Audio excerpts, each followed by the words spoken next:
अस्सलाम वालेकुम नाज़रीन जी, आप देख रहे हैं जी गाड़ी वाला जो है ना एक्सीडेंट करके भाग गया है। तो ये गाड़ी कौन की गाड़ी है, तो ये हमारी आवाम के काम चेक करें। इसका दूसरा दिन है, 203 माना वाला फैसलाबाद। ये सारी आवाम जो है बोतलें उठा के भाग रही हैं। ये आप इनके काम चेक करें, ये देखें तो माशाल्लाह जी माशाल्लाह।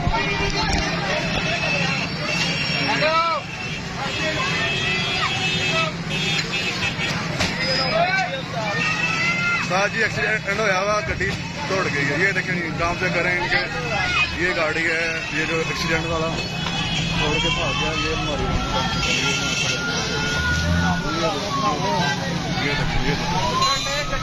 ये जी नंबर गाड़ी का। ये हमारी आवाम लूट के भाग रही है, सारा कुछ ही बोतलें शोतलें जो भी है उनके पास, सारा कुछ ही।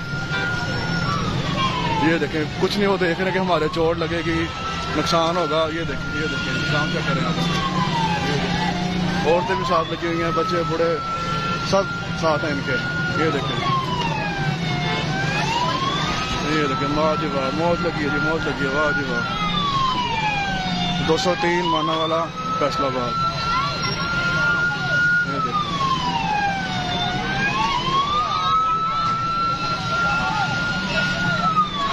गाड़ी जो है वो एक्सीडेंट करके टांगे तोड़ दी है। ये क्या करें।